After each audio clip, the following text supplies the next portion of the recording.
Hello, listener, and welcome to episode 30 of the Factor 50 Football Podcast with me, Michael Grantham. Thank you, as always, for being here and for listening, the three of you who are. We hope you're having a lovely week. Episode 30. I think it's safe to say we're now at a point where we've done more episodes than we have listeners.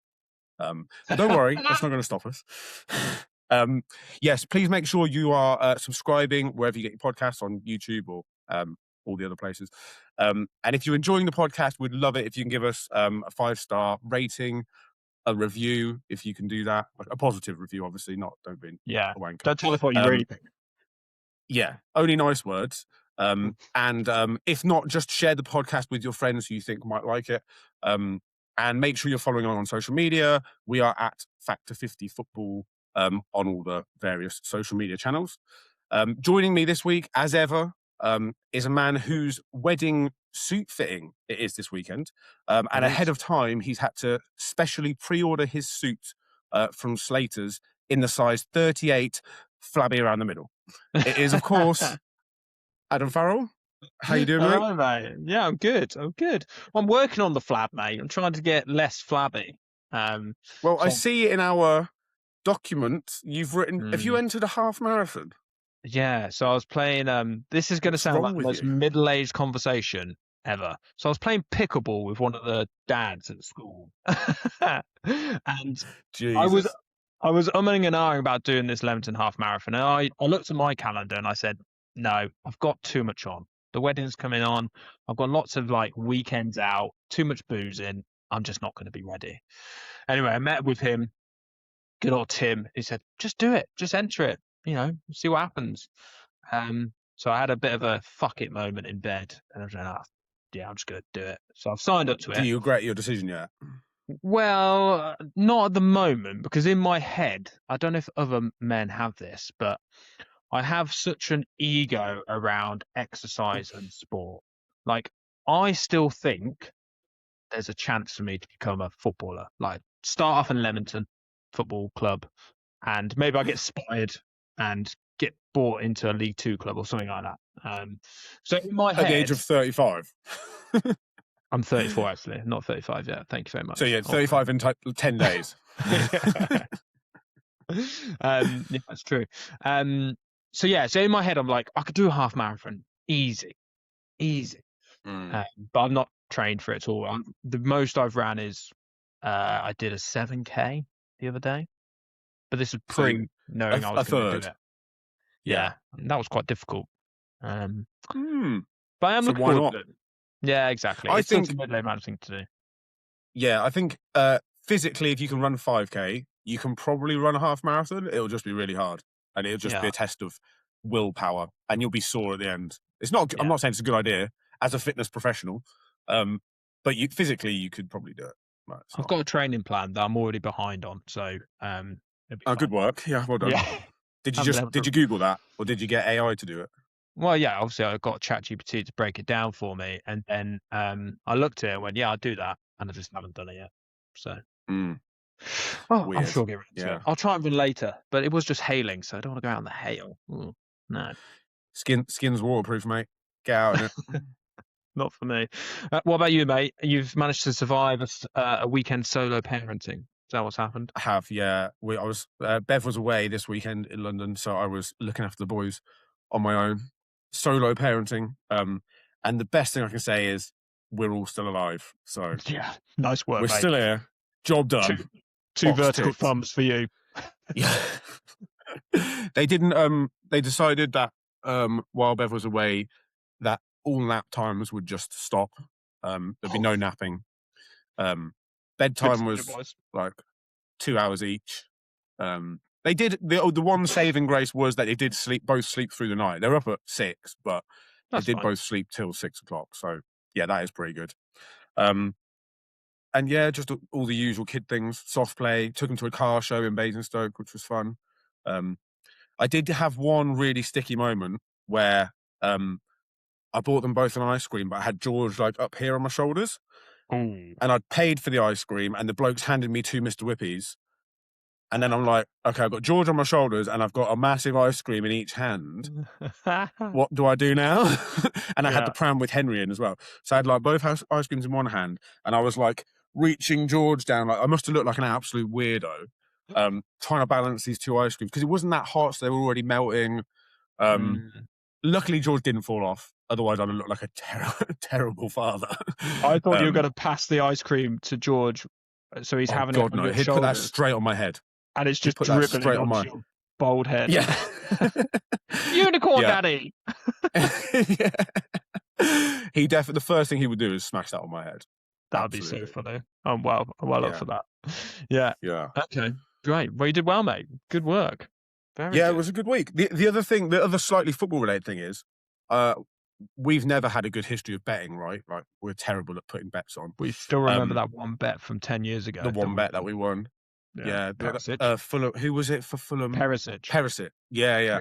So that was the one bet we've ever won in our lives. I'm in a group. I don't know whether you've heard of. I can't remember if I've mentioned it on the podcast before. It's called Last Man Standing. There's like 60 odd blokes. Like it started with the friendship group, I guess, or I think with the football team, and they've added mates in. And one of the guys in there added me in. You all put a fiver in, and then each week you pick a team to win. If you get it right, you stay in. If they draw or lose, you're out. So there's like, I think it's about 600 quid in this prize pot. We're down to the last 5 guys. Obviously, 2 weeks of the season left. And obviously, if you're the last man standing, you win the prize pot. If there's more than one person left at the end of the season, you split it, I think. And then it'll reset for the start of next season. I'm still there, but obviously, because it's been going a few weeks now, you can only pick the same team once. You can't go like, I'll just pick Man City or Arsenal every week. So once you pick them, you're out. They're out, sorry, and you've got to pick someone else. So I've already had, I've had City, I've had Arsenal, I've had Liverpool. So now I'm like, are United going to beat Forest this weekend? Are Everton going to beat Sunderland? Like, trying to think who's going to, because there's only 5 people left, including me. That's amazing. I could be 600 quid up in 2 weeks' time. What a season it could be for you, mate. What a season. 600 quid in your Spurs pocket. go down, win the 600 quid, Arsenal win the double, job done. You've done Spurs a favour though, haven't you? So, you might have just inadvertently kept them up. So, I'm not sorry about it. If that means they stay up, I don't care. Well, I think let's dig into it, mate, because what a weekend let's go. Of football. It was high stakes, high drama, exactly the sort of stuff I like. And I was thinking about this before we dive into, obviously, the big issue around the Arsenal game. I was thinking about this, going, I just love it when a Premier League, at this point in the season, there's still loads riding on it. Like having the relegation battle is great, but having a title challenge that's going down to the last 2 games, potentially last game of the season, is very exciting. Now, obviously, I know you're probably just feeling the nerves and stuff, but yeah, as a neutral, it is fun. No, I'm fine. My nerves. So give us a brief overview of the game, and then we'll get into the talking point, which is obviously the VAR decision to rule out West Ham's last-minute equaliser, and we'll go from there. Yeah, I've always really loved the PGMOL and VAR. I think it's a fantastic institution. Superbly run. No. So the game was actually from about minute 20 to 75, 76, whatever it was when we scored. Not a lot happened. It was pretty dull. It was just the last kind of 15 minutes went mad. We started really well. Should have scored. I think we had like 9 shots in 5 minutes or something. Didn't get the goal.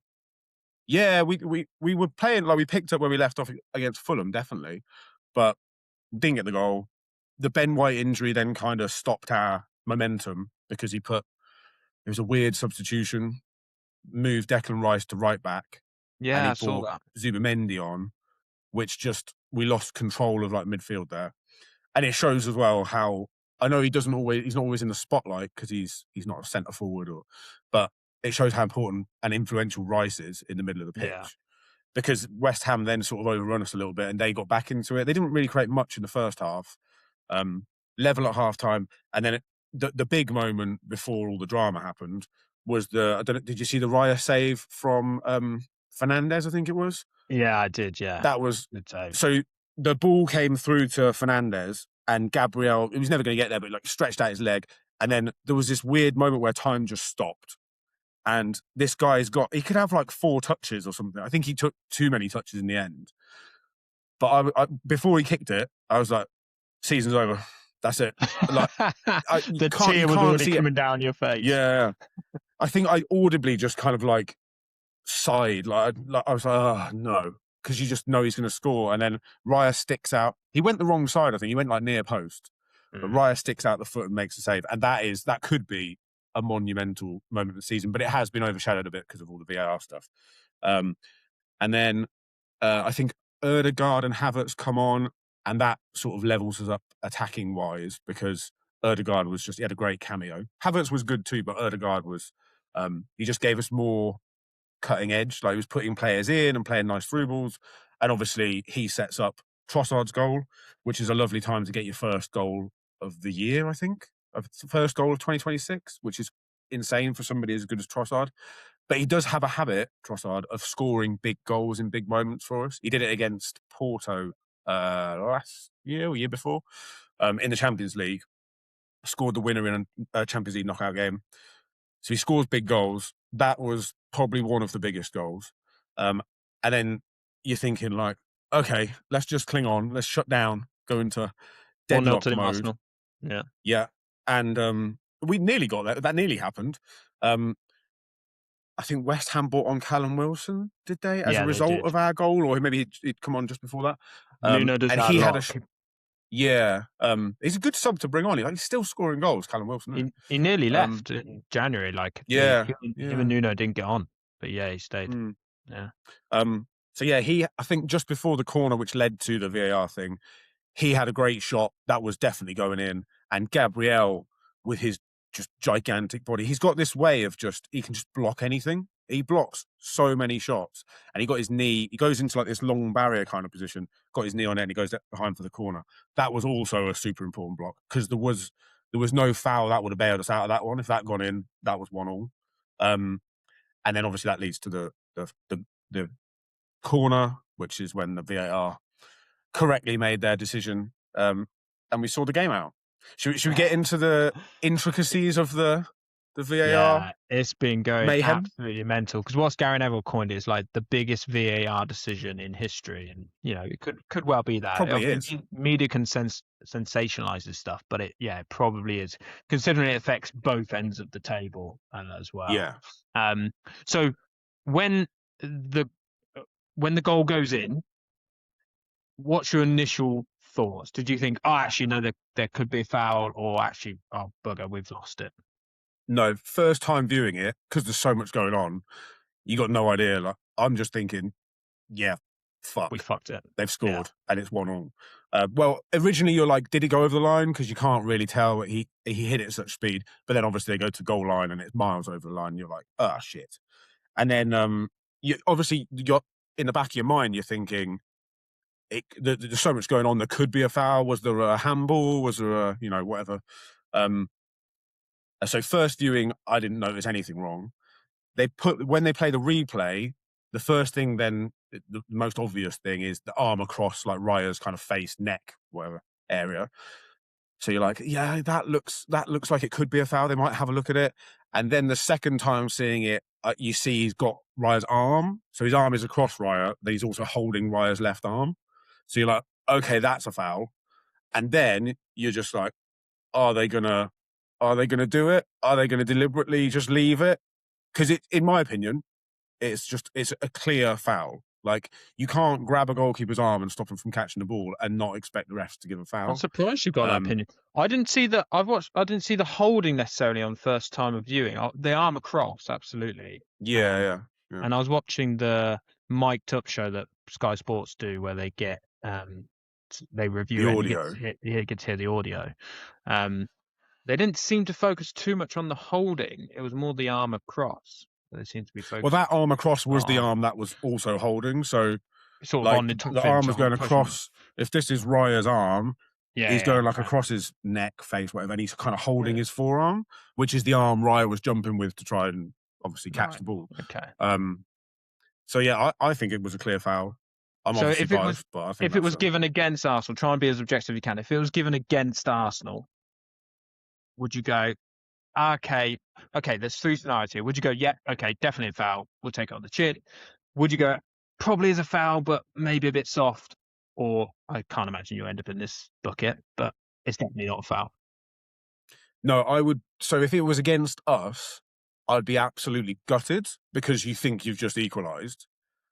But then watching it back, you'd be like, oh, yeah, they're probably right. The You think, closest one that I can. Sorry. would you be in the middle bucket then, where you go, okay, probably is, but maybe a bit soft? Or would you be, no, it's definitely a foul? No, I think it is a foul. But if I'm a West Ham fan, I'm like, oh, for fuck's sake, because you've got the elation of having scored a goal, thinking you've equalised. But then you see it back, and you're like, oh fuck, yeah, that is a foul. We had one. It wasn't. It was an offside one. So it's a totally different scenario. But I remember the same kind of feeling where we scored a late winner against Fulham last season at home. Martinelli crossed to Saka, who tapped it in, and Martinelli was like 6 inches offside. So the pass to Martinelli on the left wing, he was offside, crossed it to Saka, who was onside, and scored a good goal. And everyone celebrated, and 2 minutes later, it's ruled out for offside. And I was like, it's a similar sort of feeling. You're like, yes, we've won. And then they call it back and it's ruled out for offside. And although it's tiny, like a tiny, tiny margin, the rule is, if you're across that line, you're offside. And the same thing with this. If you're grabbing a goalkeeper's hand or arm, you can't expect them to not give a foul for that. So I understand why you'd be gutted, but I think it is a clear foul. Mm. There's also the one from the back. Did you see the behind angle of Tadibo pulling his shirt? Yeah, yeah. I mean, So there's that as well. there's so much pulling on everybody. So let's move on to the other potential fouls. So the VAR also looked at Trossard, was obviously in that mix and potentially holding one of the West Ham players down, and also Declan Rice, who did have two arms round a West Ham player as well. And they mentioned that in the VAR commentary. The reason they dismiss it is because the foul on Raya happens Was first. first. What's your opinion on the Trossard one, first of all? Do you think that is a foul? The Trossard one, no, I don't think there's enough in it. I think the Rice one, you could definitely make a case for. Like, again, if that was in the other box and Gabriel was doing that to a striker, I'd be like, if they didn't give it, I'd be thinking, we've probably got away with one there. But if the foul on Raya happens first, which it does, that one, you ignore that one because it's like the first infringement, you would blow the whistle then. So whatever happens after that is moot, if you like. Mhm.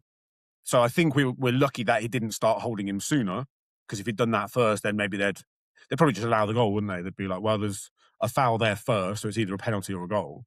But yeah, I think we're lucky that the foul on Raya was the first thing that happened. The Trossard one, I just don't think there was enough in it. I think that was really soft. I don't think there was any real like pulling down or foul in that one. Okay.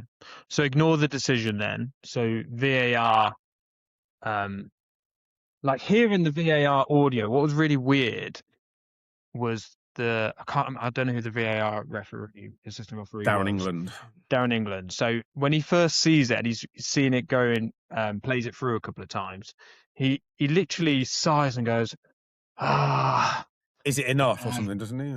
Well, yeah, but then he goes, oh no, I think that could be a fact. Like he's almost like frustrated, which I guess is a human reaction. He's like, fucking hell, I'm gonna have to make a massive call here at the end of the game. Why have I got to do this? Yeah, that's what he's basically like. He's like, oh, for fuck's sake, why is this Come happening? on, lads. Yeah, Yeah.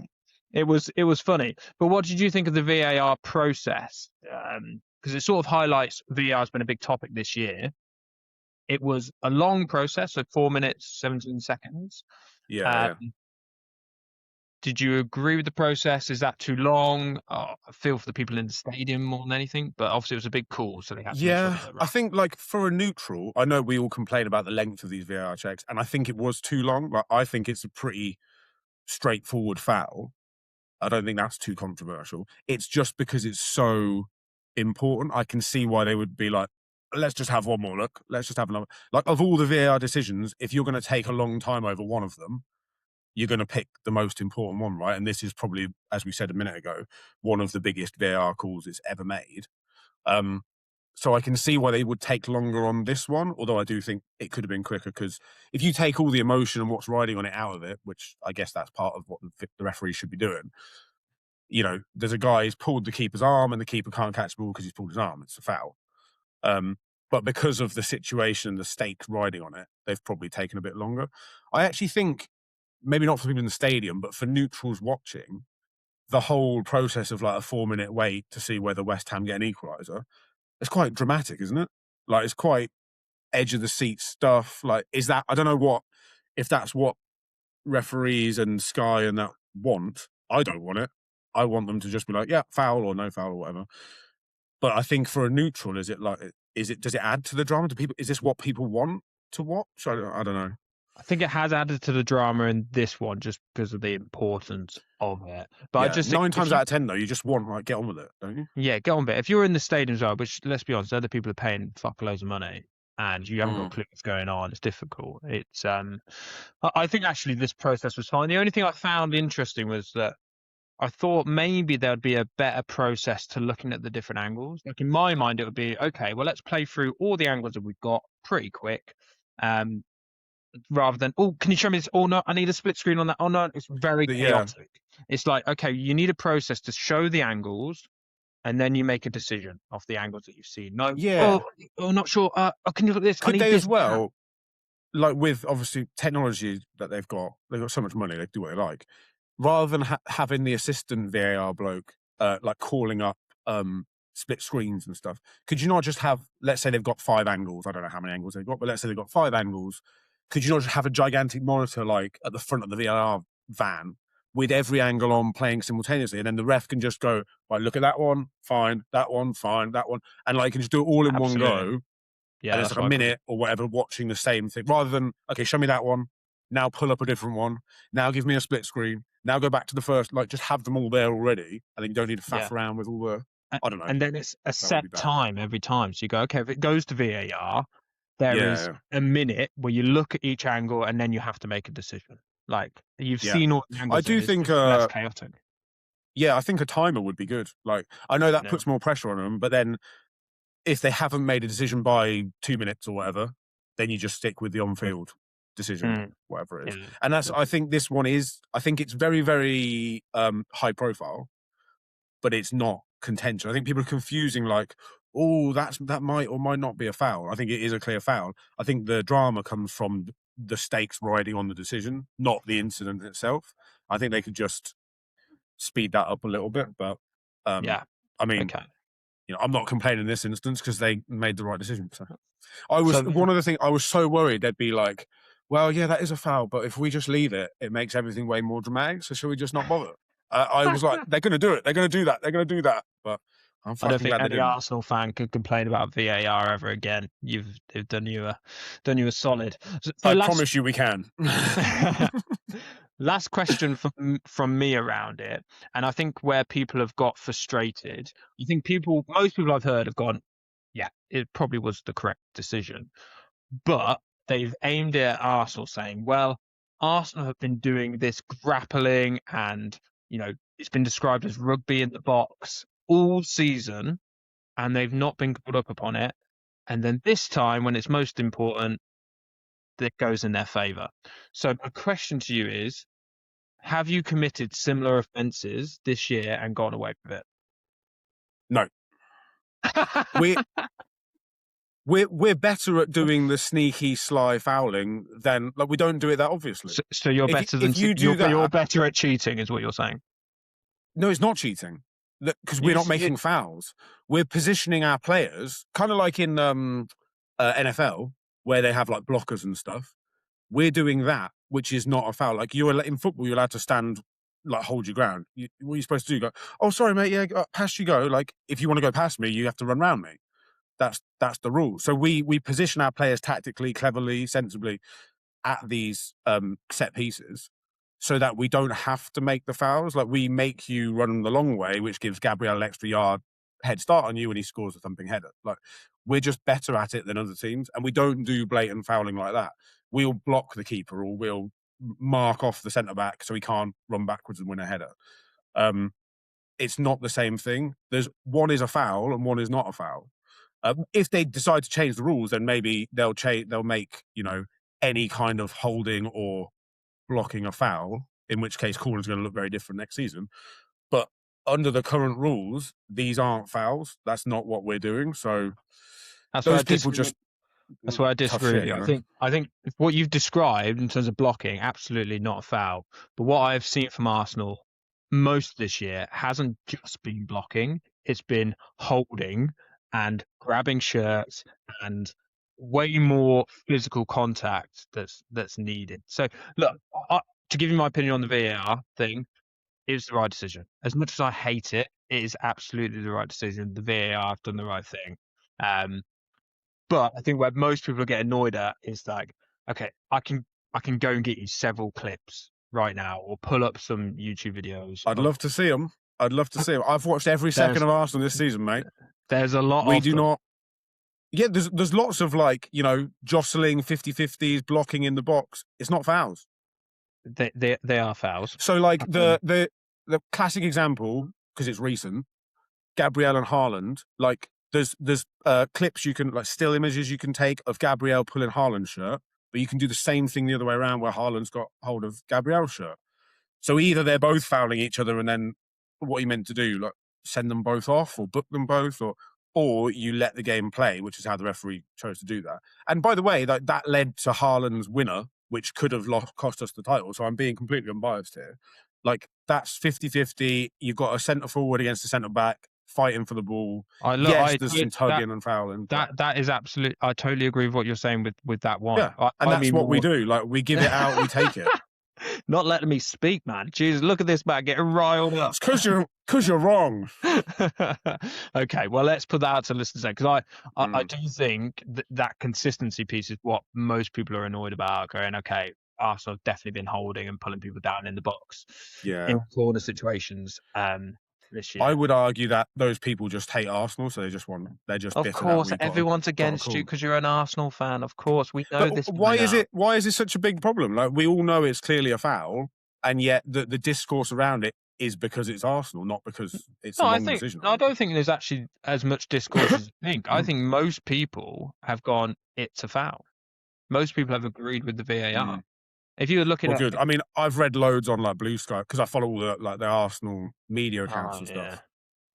There's so much shit on there, like, oh, Arsenal have cheated their way to the Premier League. They're only going to win the league because they've been given this call from VAR. Like, what about the other 37 games? You know by now, mate, don't listen to social media unless it's the Factor 50 football podcast. That's it. That is very accurate because the facts are all here. Yeah, exactly.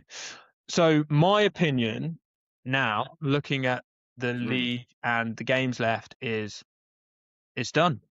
I think Arsenal are the Premier League champions. Congratulations, mate. Well done. You've won it. Well done. I'm not being lured into this. So you can clip it up and actually, I'm a social media person, aren't I? Yeah. It's not done. Like it's not done. You can't have that. It's close. Like it's close, but it's not done. You couldn't have asked for better fixtures. You've got Burnley and Palace. So Burnley dead and Palace buried. away is not. Neither of them are given, are they? No. Palace are 15th in the table. Have won one of the last 6. Haven't won their last 4. I mean, they've got Man City tonight, so let's hope they break that. Come on, Palace. So yeah, I think you couldn't have asked for 2 better fixtures, really. Oh yeah, if you're trying to win the league and you've got 2 games, if you win both your champions, you couldn't really get much better than that, could you? But it's a weird time of the season. Like the fact that Burnley are dead and buried could just mean that they come out on when we play them on Monday night and just, you know, go hell for leather, and they might get a fluky goal, or they might get a penalty or something, and catch us off guard, and then they could go into like a disgusting deep block, and we're faced with break Burnley down and score 2 goals, otherwise you've lost the league title, and the pressure mounts, and this time of the season any weird shit can happen. So I can't wait to clip that up when that happens. Oh, that's going to be delicious when I play that back to you. I'll look like a really intelligent person who's predicting. I'm not predicting that will happen. I'm saying that is one of the things that could happen. So you can't think it's done. And I guarantee you as well, obviously as fans we can speculate and stuff and say, oh, it's over. But there's not one player in the Arsenal dressing room who will be like, yeah, we've done it now. Like you don't get to the top level of football thinking like that, do you? So as long as they stay focused, all of us fans have already lost our minds like 100 times this season. As long as they keep locked in, we'll be all right. Okay, here's a question for you. So, what are the percentage odds right now of Arsenal win the Premier League? Oh, let me just access my supercomputer here and work that Go out. on, use your brain. I would say 90%. Like, it's really Whoa, close. okay, that's high. That's higher than I thought you would say. Yeah, and if I was neutral, it was like United and City going for the title, and you were in our position, I would also probably say it's done. But as a fan, you can't think that You've far just ahead. said it's done. You've just said it's done. No, I haven't. Oh, No, you I have. haven't. It's not Oh, done. amazing. It is. It's tantalising thinking about scenarios though, because you obviously City play Palace tonight, Wednesday Yeah. night, listener, as we record this.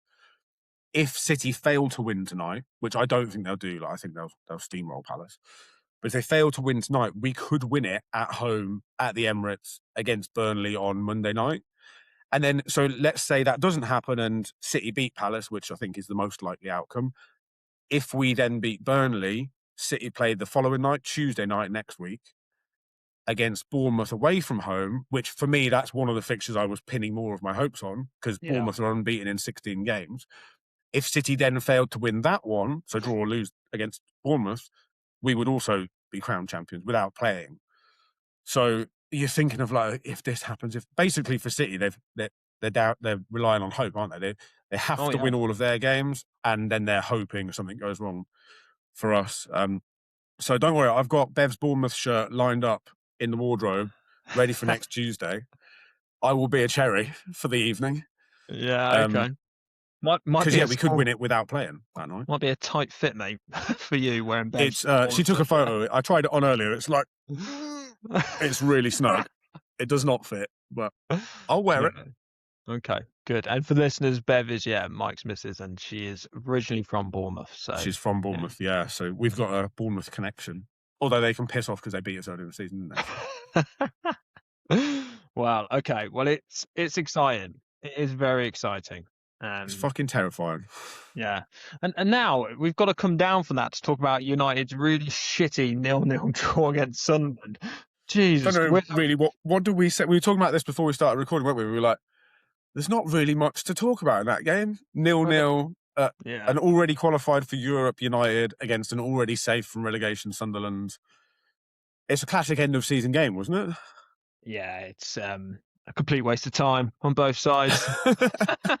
It's such a funny juxtaposition between every second of Arsenal's matches being so high pressure, and then you're just like, just an end of season friendly, basically. Basically was. I've stopped. I almost miss that, like where your games you can just relax and enjoy a game of football. Right. Yeah. Well, we've basically confirmed third place now. Is it mathematically done now? It's not mathematically, but there's 2 games left. Okay. We're 6 points clear. So. Yeah. Oh yeah, that's done, isn't it? Basically. And you're ahead on goal difference too. So. Yeah. I know, which is weird. But the game. I'll talk about the game very quickly. Sunderland were far better. Like had way more chances than us. We had 1 shot on target the whole game, which was the Cunha one near the end. Again, one of our best players was our goalkeeper. Lemons was amazing again, which is a bit worrying, really, that he's becoming one of our best players because shouldn't be that. I was going to say, is it a worry that Sunderland outplayed you, or is it just like chalk it up to end of season nonchalance? I feel like I'm repeating myself every week on this podcast. It's a worry for me because I don't think Carrick is the right man to take it forward. Like, we're not playing well. We're not having performances. And I know exactly what will happen. We'll be sat on this podcast in October, November next year, and we'll go, Carrick hasn't got a style of play, hasn't implemented a style of play. Like, we're not doing very well. And we'll sack him at January or something like that. So, yeah, I don't think it's great. It's a bit of a concern. And I think a few players in the squad, like when you saw the lineup, like Xerxes started up front, like he's done. Like his time is absolutely done. Yeah. He cannot be there next year. And then I think, actually, I was looking at our squad, because obviously Casemiro's leaving, so we need to find someone else to replace Mainu. And like we've been linked with like Elliot Anderson, who I think is a good player. But if we have Elliot Anderson in our midfield, we have, like, you look at Arsenal. big, powerful boys. You know what they do? Big boys Big boys. Us, doing all the fouling. yeah, grab people for doing all the fouling. Us, teeny tiny little boys is what we've in our team. So we'd have. Oh no, you got a Ahmad. big old slab head at the back, haven't you? Yeah, He's but tall. yeah, but he's at the back. But in midfield, we've got Ahmad, Mm. Mainu, Bruno, Cunha, Mount. Yeah, Really, we've only got Dorgu and Mbumo who's like got any power about them. power. Like, if we're looking for a replacement for Casemiro, we absolutely need someone like a Declan Rice or a Rodri. And I don't know where that person is, but we need to Do you find think that person. Tchouaméni from Real Madrid, because Tchouaméni and Valverde, was it, got in a fight? Did you see that? And like Yeah, Valverde had yeah, to go to hospital and stuff. yeah. Maybe that means Tchouaméni is going to leave because if you're picking one of those two, you'd probably stick with Valverde, wouldn't you? He's like one of the best midfielders in the world. Apparently, we've been linked Valverde today, so both of them we've been linked with. You just we'll have whichever one you don't want to keep. Yeah. They're both quite good. Can we have one? Yeah, please. I think that would help your midfield though. One of those two would be a great signing. Yeah, but again, Valverde, I think very good player, really good. Not player. massive, not physical. But he's not.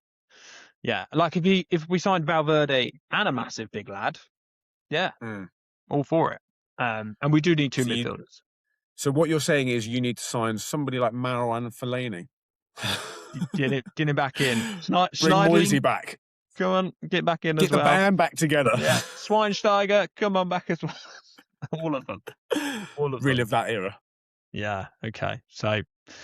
Yeah, just got to try and sign some good players, and we are going to hire Carrick, and just it's boring end of the season for us. What do you think about Mason Mount, the forgotten man? Because I'd genuinely forgotten he played for you until I saw him in your lineup. He's not played since Boxing Day, apparently. Has he been injured? If you remember, he's been injured, of course.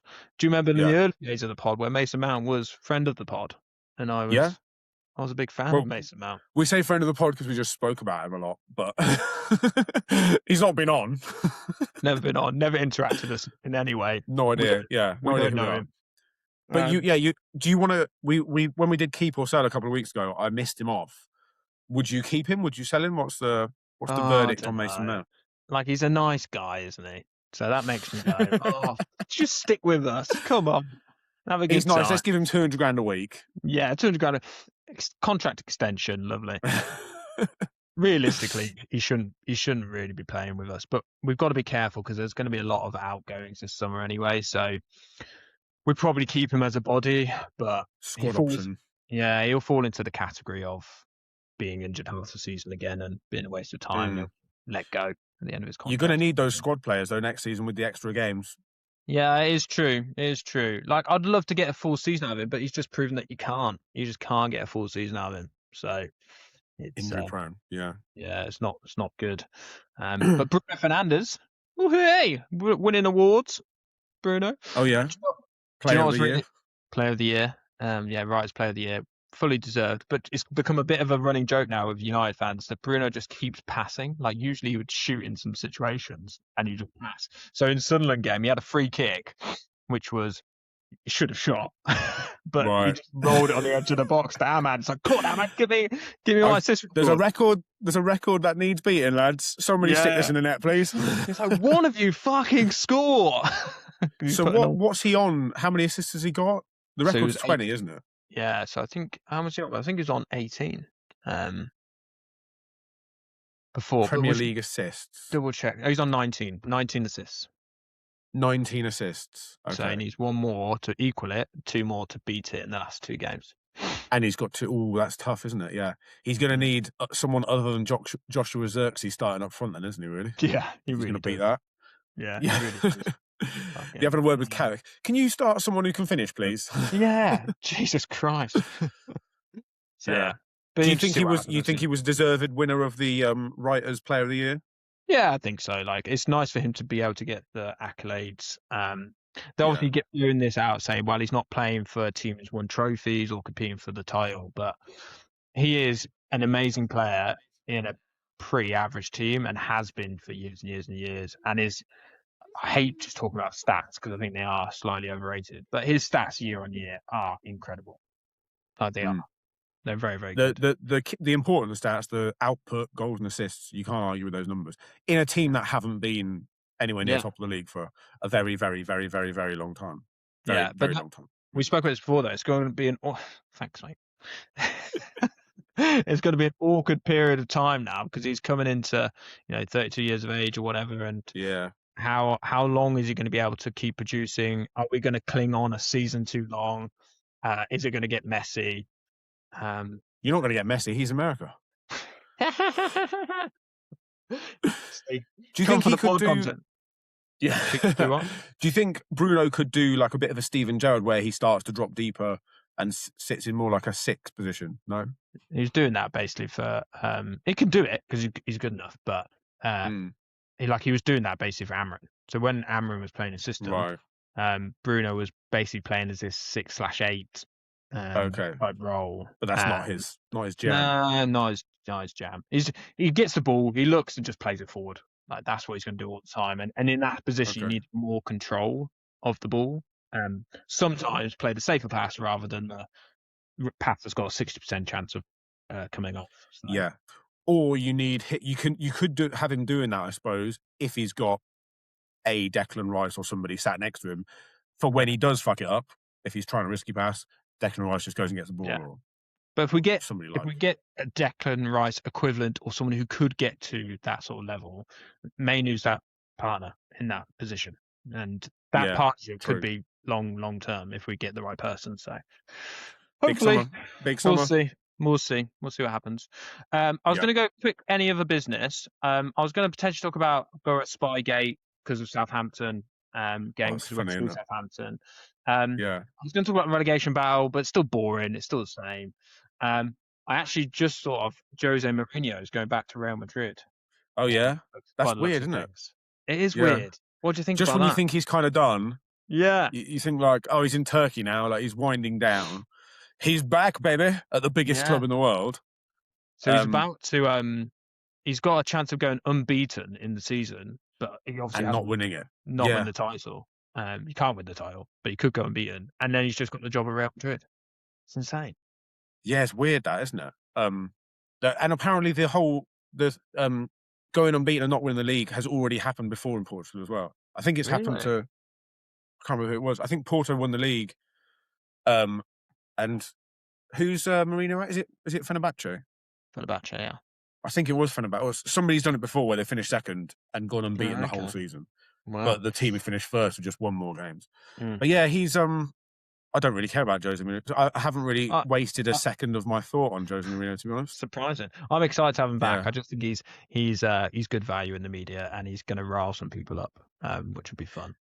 Yeah, Real Madrid need a shake-up as well, don't they? Because it's mad to think that they're in kind of crisis because they haven't won La Liga or the Champions League for 2 years. And the club is in like meltdown. That's the size of that club. And maybe that's entitled. Maybe that's just because they're a fucking powerhouse. But it will be interesting. It's not going to be boring, is it? I'd say. No, it's not. Also, I've just thought it'd be interesting what he does with Vinicius Junior. Because you remember the who was the bloke who is it Prestiani or something who plays for Mourinho who racially abused, and then Mourinho came out and defended the potential alleged racist abuse and kind of criticised Vinicius Junior, saying like, "Oh, it always happens when you're there," which is completely missing the fucking point. Such a weird argument. Yeah. Victim blaming. Blame the victim. Blame the victim. It's like, I think he was saying like he almost antagonises it to the point where racist abuse is okay. It's paraphrasing. It's like, that's not right, Jose. It's not great look. So that'll be interesting. Maybe, do you think Vinicius Junior could leave? Yeah, we need a left winger. Come on, make it happen, Andrea. Go and get him. Okay. So yeah, that could be interesting. But it's not going to be boring, is it, anyway, with Jose? It's not. Okay, let's go into predictions. So yes, last week you were on 24 points. I was on 16. Very much got it wrapped up. Got it wrapped up, mate. Sunderland versus Man United. You went for a 2-2 draw, so you get the point because it was a draw. 0-0. I went for a 2-1 United. Still can't get a fucking United result right. We should scroll back and look at the last time you got a correct United result. Even just the result. I can never do it. Yeah. I don't know what it is. I mean, we win. We're third in the table. We win a lot, but I still can't get it right. And then West Ham versus Arsenal. I went 1-0 to the Arsenal, so I get perfect score, which I needed. Perfect score. That's big. 3 points. That is good. And you went 2-0 and got a point. So 2 points for you, 3 points for me. So I claw back 1 point. I think it's worth shouting out because this is quite rare, right? We did well that week. That was good. I got both results right. You got a correct result and the perfect score. That doesn't. Oh no, you didn't. You got just a perfect score, didn't you? But 5 points between the two of us. That's that's like a fifth of our overall points total for the season in 1 week. Yeah. Okay. So we've put you on 26 points and me on 19 points. Is it too little, too late with 2 weeks to go? Actually, just hearing you say that, I thought it was further away than that. No, it's not. 26-19. Yeah, maybe. So, I mean, that is 7 you points could turn difference. that around in a week. So yeah, we can turn that around. If you got both results wrong, so a minus point, and I've got 2 perfect scores. Yeah. We're back on level terms, baby. Well, because I've got such a lead, I'm just going to be tactical. I'm just going to go like don't be tactical. 2-0, 1-1. There's no 4-3s here. You could do the same results as me and basically guarantee a win here. So if I went for a win, you could go for a win, just different win. I won't do that though. That's a bit shithousy. I won't do that. Yeah. Because I mean, no one else listens to this bit in the podcast. This is just for us. But let's keep up the competitiveness. So first game Sunday, United versus Forest. We're at home. Come on, I need to get this result right. Okay, I'm gonna go first. Forest are safe.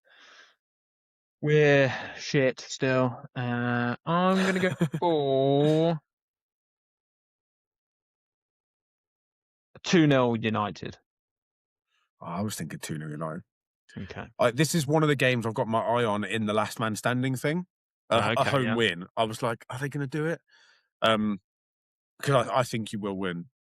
You went 2-0 United. I just said that I'm not going to copy your results, but I want to go for a home win now. I'll go for 3-1. I'll go outlandish. Maybe because you'll both be relaxed. There'll be a few goals. 3-1 United. I'm gonna have to go a bit rogue, I think, on some of these to give me a chance. Yeah, you've got to throw a bit of a curveball in there. Okay, Arsenal versus Burnley, which is on Monday. What are you Monday going for? night. It's either going to be like 1-0 Arsenal, and an absolute torturous evening, or we'll smash them. I'm going optimistic. I'm going to say we'll smash them. I'll go 3-0. 3-0. Okay. Yeah. Okay. I need to go balls out here. So away win. My thinking is either a 0-0 and they just low block you and frustrate the fuck out of you. They're not going to do that, are they? That's what I'm going to go for. A 0-0. You're going 0-0.